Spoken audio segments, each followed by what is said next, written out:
Hi guys! So in today's video I'm going to be running through our top 10 knitting tips. So this is not how to knit or how to purl. If you want to learn those techniques then check out our video channel and we've got some great videos on those already. This is more about general knitting chat and is pretty much a list of 10 things that I wish I'd known when I first started knitting. So we're going to start off with the basics, pretty much what kind of yarn is good for beginners and what needles should you use with that yarn. And then moving forward to things like how should I hold my knitting needles, and then just kind of like demystifying some parts of knitting patterns that new knitters might find a bit confusing, like what is a tension swatch and why should I make one, and just general knitting chat to kind of clear things up for you and make knitting as fun and easy as possible. So let's get started with our top 10 knitting tips. Okay, so tip 1. When you first start knitting, you'll realise there are loads of different types of yarn and different types of needles. So we've got a finer cotton yarn and we've got like a mid-weight wool yarn. But what we recommend for absolute new beginners to knitting is our Crazy Sexy wool. And that's because it's a really chunky yarn, and not only is it really soft and great to work with, it knits up really quickly. So if you're new to knitting, you probably don't want to be sat spending hours and hours doing a scarf in really fine yarn. You want kind of the instant gratification. So that's why I recommend our super chunky yarn and using our 15mm knitting needles. And it just means that the stitches are really big, so you can see exactly where you're going, and you don't get lost. It's easier to fix mistakes, and it's just generally more forgiving and fun to work with. So that's our knitting tip number 1, is use a chunky yarn and thick needles to make your first knitting experience as fun as possible. So our knitting tip 2 is how should I hold my knitting needles? So when you first start knitting, it may feel a little bit awkward holding the yarn, holding the needles, and you might not know which is the right and wrong way. So pretty much there is no right and wrong way. There's 2 of the common ways of holding your needles, and either you hold them over the top or underneath. So I'm going to show you now what those 2 techniques look like, and you can try them both out and see what works best for you. So the 2 most common ways are either holding the knitting needles over the top and knitting like so. And this is called, or sometimes known as, the knife hold. So yes, it's probably the most common way, but that doesn't necessarily make it the right way. It's always good to know different options and try different ways out. So when I first learnt to knit, I held my knitting needles underneath, like so. And this is sometimes known as the pencil way of holding your knitting needles. So as with any kind of craft or technique, it's good to practice with both different holds, and don't get disheartened if it feels a little bit awkward, because practice makes perfect, and before too long you'll be knitting like a pro and it'll feel like the most natural thing in the world.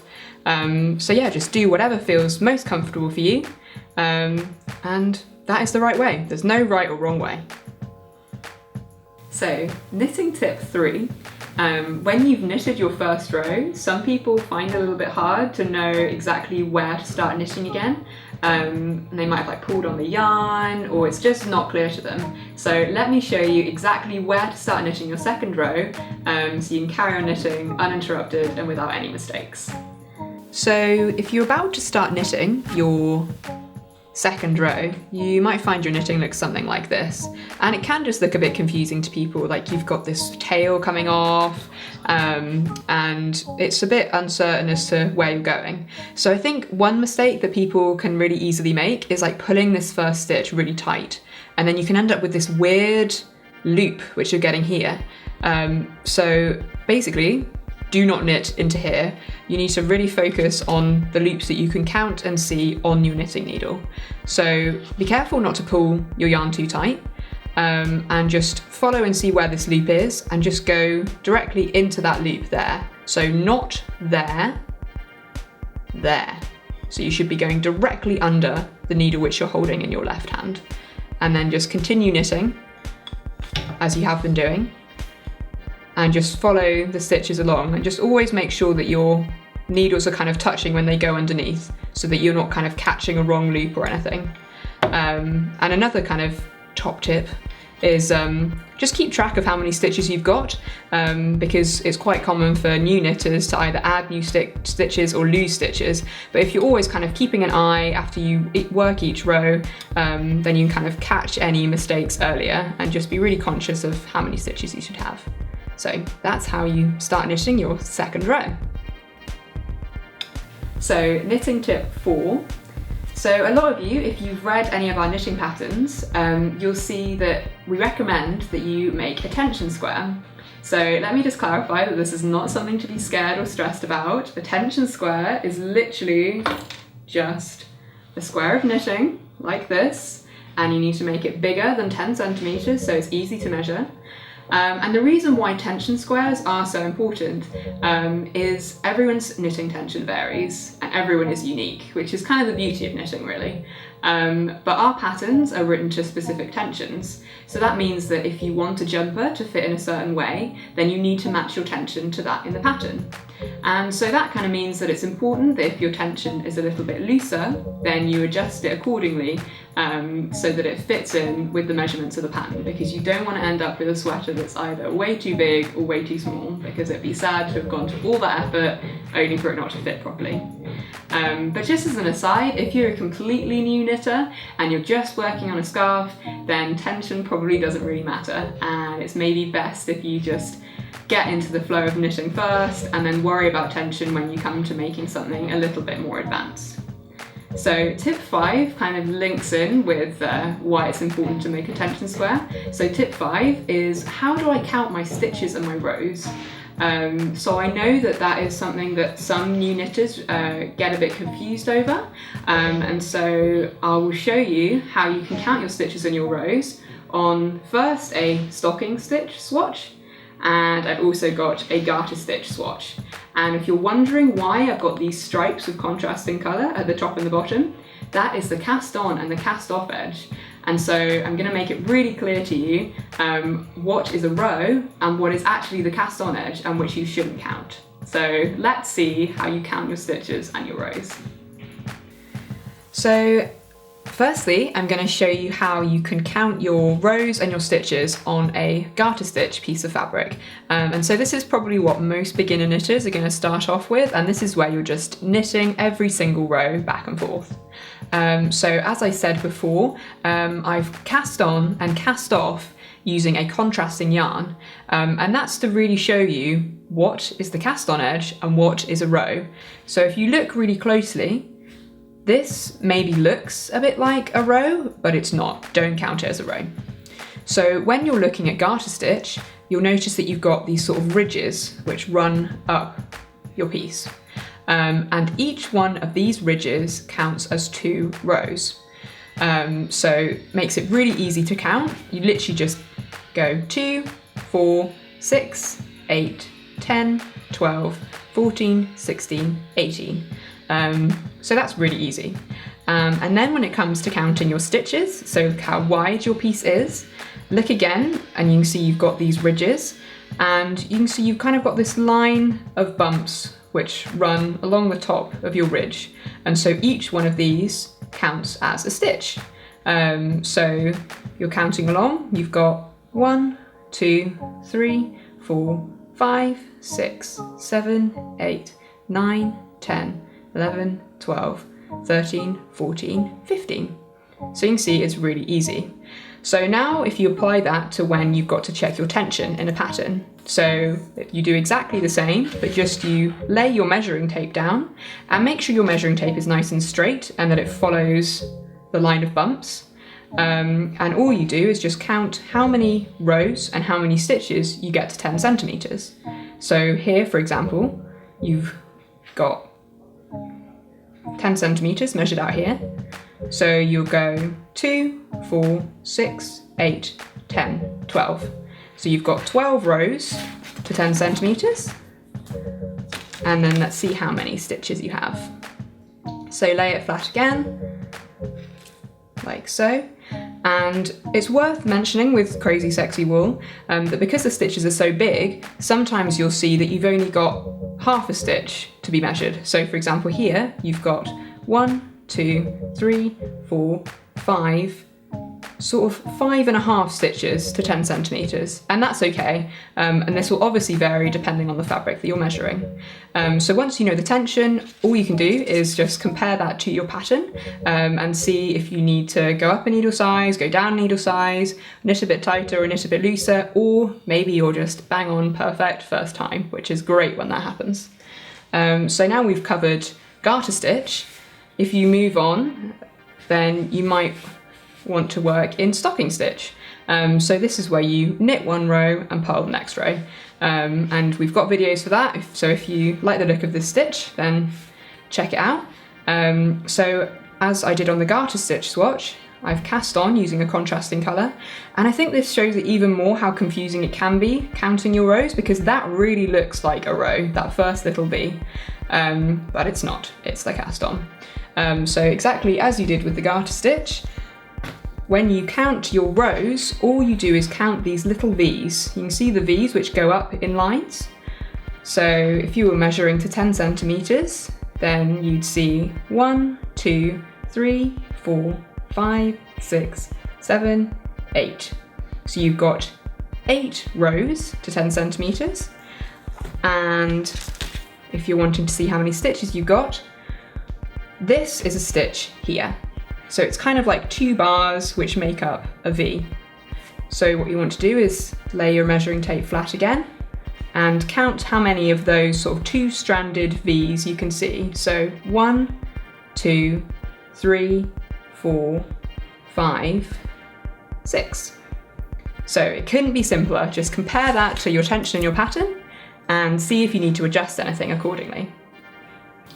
So knitting tip number 6 is kind of a frequently asked question by new knitters is, okay, so you've put your knitting down and you've put it down mid-row and you've gone away, done something else, and now it's time to come back and start knitting again, and maybe you're not exactly sure which way you should be knitting now, and it can confuse the best of us. So let me clear that up for you and show you exactly where you need to be looking and how you know where you need to start knitting from again. So if you've put your knitting down mid-row, it's going to look something like this. And basically a really easy way to tell which hand each needle should go in is, if you look and see where your yarn is attached to, you can see that it's attached to this stitch here, and that means that you've knitted these stitches on this needle. And if you've knitted those stitches, it means that this needle needs to be held in your right hand. And then this needle, which has stitches which are yet to be worked, needs to be held in your left hand. So you can just hold your work like that and then start knitting again. So just always remember that when you've knitted a stitch, that means that the yarn is attached to it, and that means that it needs to be held in your right hand. So really easy, really simple, no need to get confused if you put your knitting down anymore. So knitting tip number 7. So these words which I'm next about to utter are going to sound like a disaster to any new knitter. I have dropped a stitch. But let me promise you now, it's really easy to fix a drop stitch, particularly if you're using our thick, crazy, sexy yarn. So don't get disheartened. It's easy to fix, and I'm going to show you exactly how. And no more drop stitches, no more ladders, unless you want that as a design feature. So let's see what that looks like. So you've dropped a stitch, and for any of you who've dropped a stitch already, you will recognise this ladder which is formed. And you can work out how many rows your stitch has dropped by counting these little bars. So here we've dropped 1, 2, 3, 4 rows. But don't worry, it's not a disaster, it's very easy to fix. So you can see that you've got your stitch here. And luckily with our crazy sexy wool, because it's so thick, it doesn't unravel too easily, so you can hold it and it's quite secure, it's not going to suddenly run. So it makes it really good for beginners, and it makes it a really good yarn to learn how to fix mistakes, so then if you move on to a more challenging yarn, like a cotton, you're more prepared. So this might look a bit odd at first, but just bear with me, and soon you will see the pattern which emerges. So take your loop, and you can see you've got a bar directly below the loop. So you need to make this kind of association with seeing the bar and the step you do next. If you can see this bar, then you need to take the strand and from back to front, pass it through the loop. like so. So now you've got the bar, and then you've got a new loop which sits underneath your loop. You can see that? So if you can see a loop rather than a bar, it means that the strand needs to come in front and then needs to be passed through your loop from front to back, so in the opposite direction that you just did. So now you've got a bar again. And if you have a bar, it means that that strand needs to go from back to front through that loop. Now you've got a loop again, so the strand needs to come in front and then be passed through from front to back. So now you've fixed that ladder and your stitch is ready to be popped on your needle once more. So just take your needle and slide it over the end again. And now your yarn will be attached to your right hand needle, and you can simply just start knitting again. And you can see no more ladder. So that's a really quick and easy way to fix any knitting ladders. So no disasters. So you're knitting along, and our top tip, number 8, is if you run out of yarn, or if you want to add a contrasting stripe of yarn in your knitting, how do you tie in a new ball of yarn? So this is really easy, and when most people see how to do it, they want to add stripes into everything because it looks like it should be really hard, but actually it's the most simple thing. So let me just show you how you knot together a new strand and start knitting again completely as normal.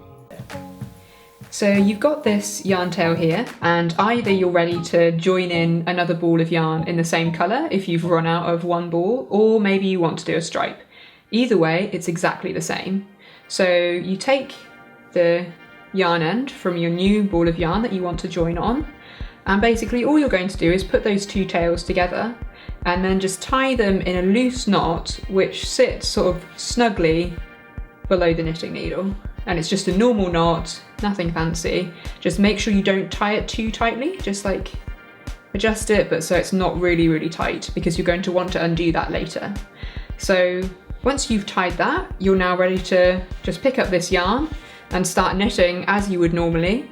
And so it's as simple as that. You just take your work and ignore those two yarn tails, pick up this yarn and just start knitting. And so this is a really great way to work in a stripe, or if you just want to carry on working in the same colour but you've run out of one yarn, you can just add in another ball. And so once you've done that, you're going to be left with this knot here.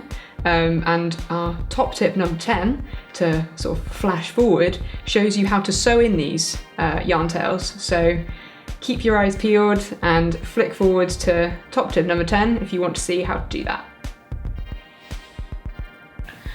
Top knitting tip number 9. So this is maybe for people who've knitted for a bit longer. It's a slightly more advanced technique. Not in that the tip itself is hard, but it lends itself more to more complex stitches. So if you're wondering what I'm talking about the lifeline. So this is really great for lace stitches, or just stitches which are a bit more complex and harder to unravel if you make a mistake. So they're really easy to place, and they're going to save you a lot of knitting heartache, because you don't run the risk of unravelling your work and unravelling it too far and just ending up in a horrible, sad, unravelled mess. So I'm going to show you now how to place a lifeline. So if you reach the point where you want to lay your lifeline, all you have to do is take a thick sewing needle and thread it with a strand of contrasting yarn, which is sort of several centimetres wider either side than the piece that you're knitting. And I like to use our shiny happy cotton yarn because it's really strong, and because it's smooth it just glides through the stitches and doesn't snag on them. And the contrasting colour part is really important because you can see I've already laid a lifeline here, and because it's in a really vibrant bright colour it's easy to spot. So if you do need to unravel to that point, it's easy to see where you're going to unravel to. So once you've threaded your needle, all you need to do is take that needle through all of these stitches which are sat on your knitting needle, and just take it under stitch by stitch like so and pull it through. So it's as simple as that. Just make sure that you're only catching the loop which is sat on the knitting needle. You don't need to catch anything else. And just gently take it through all of your stitches, which will mean that they're sat nice and securely. And so if you do make a mistake and need to wind it back, then you don't need to worry that it's going to run all the way down to your cast on edge. So just take it through and make sure you don't pull it all the way through your knitting. Make sure that you've still got 2 tails either side. So you can just adjust it once you've put it through, just to make sure it's nice and secure. So that's what it looks like when you've just laid a lifeline. And now you can just carry on knitting completely as normal and completely ignore it. And if you need to use it, wind it back to that point. And if you don't, just carry on knitting until you've finished your project. And then you can remove these lifelines once you've cast off and everything's complete. So now that I've shown you how to put in a lifeline, I'm now going to show you how you can unravel your work back to a lifeline which you laid earlier. So I'm going to get rid of that one. And so all you need to do is take out your knitting needle from your work, which might feel a little bit scary, but I promise you the lifeline is going to save your life. So just gently pull on your yarn to unravel it.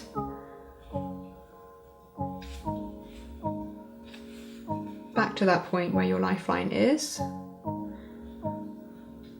And you can see now that all of your stitches are safely held on that pink strand. So they're not going anywhere, like even if you pull on that yarn tail, it's not going to unravel.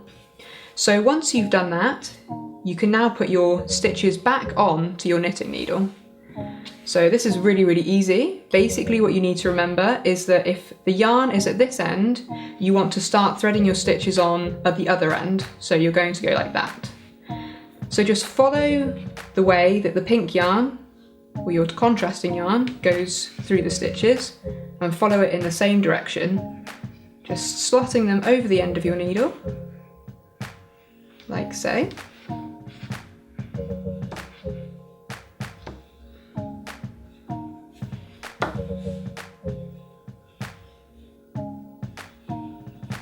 And another top tip, if you're working with a more complex pattern, it might be a good idea to note down which pattern row you laid your lifeline on, so that if you do need to unravel it, you'll know where to start knitting again in your pattern sequence. But if you're just knitting plain, then you don't need to worry about it, because your next row is always going to be a knit row.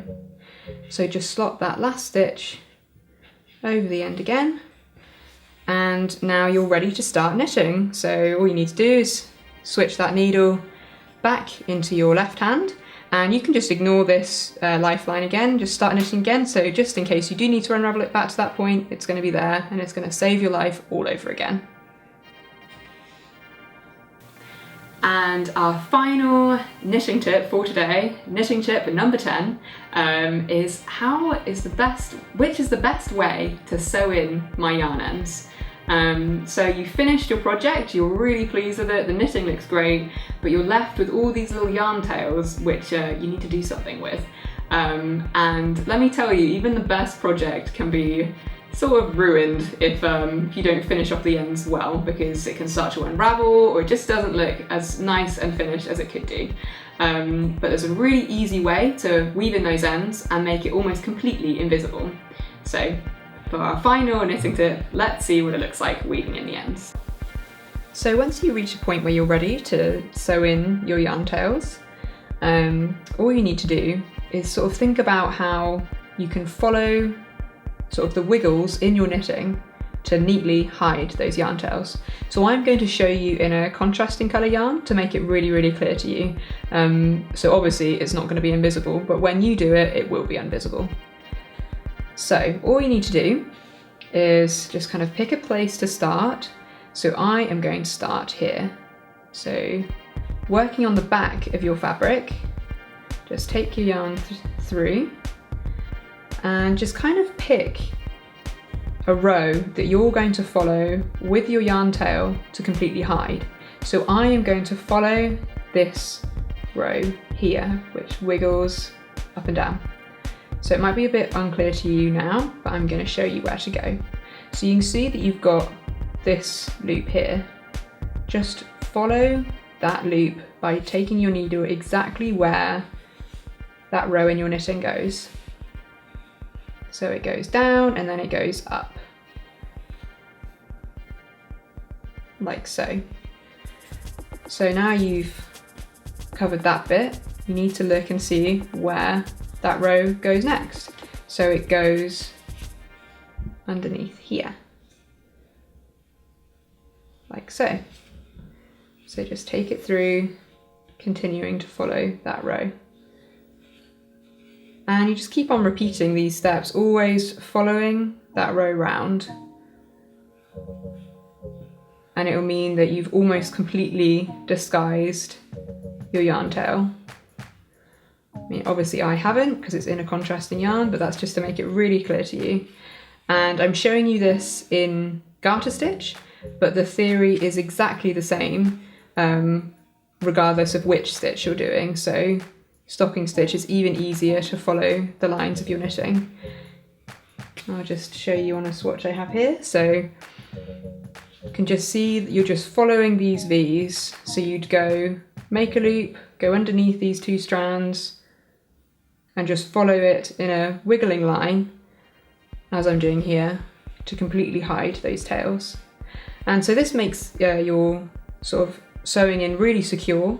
And once you've done a few of these loops, you're ready to cut your yarn, and cut it so there's not so it's really close and that it's going to slip out of that last loop, but just so there's a bit of a tail, like so.